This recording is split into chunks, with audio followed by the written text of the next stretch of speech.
Hi everybody, it's Barry here again, and today I'm out in Clevedon where I work on Tuesdays and Wednesdays, and I better look nice for you people. So yeah, in the background you can see beautiful farmland. I'll just step away. Alright, and if you just heard some birds, those are some tuis up in the tree above me. It's springtime here and there's lots of them flying around and looking for things to eat. Tuis are an amazing bird. They sort of dive bomb and they chase each other, and they've got a beautiful song as well. But getting to the story, each day at the moment I'm reading a short devotional out of Broken to Build, my new book, 31 Days of Rebuilding with Nehemiah. And basically the book is 31 devotionals around Nehemiah and what Nehemiah can teach us about recovery. And so today's one is called Deep Connection Grows Heartfelt Prayer. And the context of it is Nehemiah has heard how terrible things are in Jerusalem for his family, and so he prays. And so what we're going to listen to is his prayer. So Nehemiah 1 verses 5 to 7.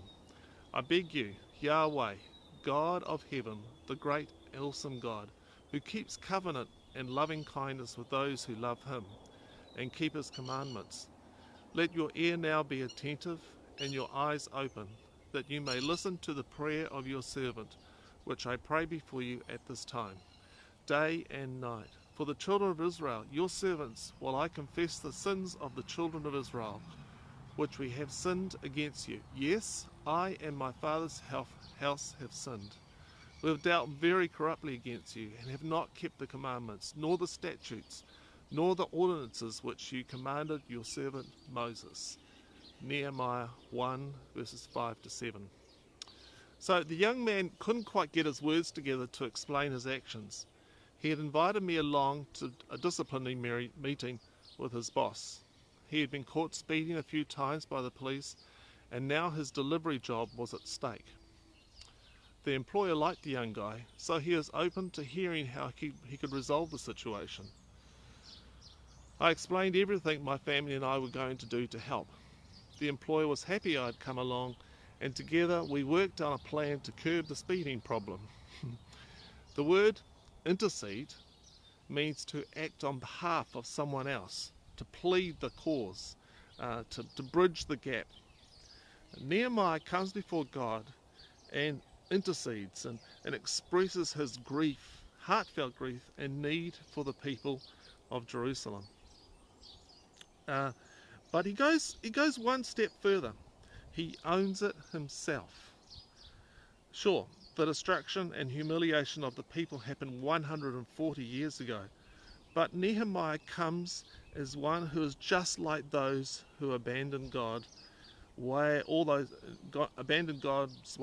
those years ago. There is a need in all of us for someone to come and who at a deep gut level gets what we are going through.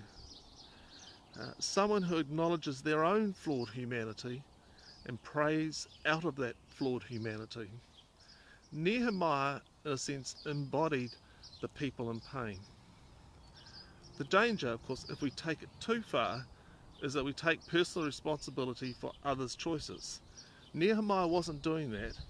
Instead, he was interceding on behalf of the people and including himself.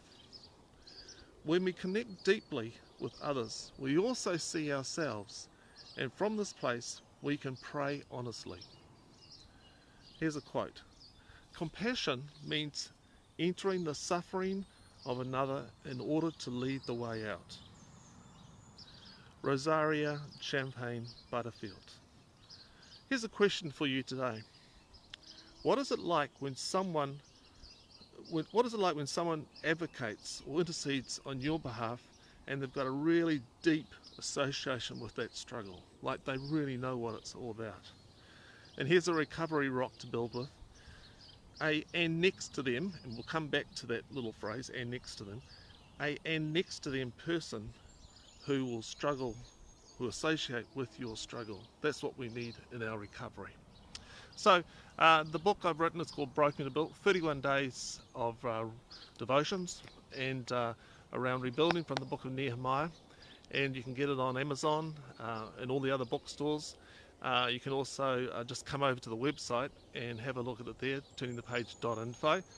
And also Patreon supporters, they get a copy, an ebook copy sent out to them. And I'd like to encourage you to do that because it just helps with what we're doing in Turning the Page, and those funds that people give me each month really do make a difference. I've been able to do a lot of work on my website recently because of my Patreon supporters. So thank you for that, and we will see you tomorrow, probably out here somewhere in Cleveland. And you have a great day. Thanks. Bye.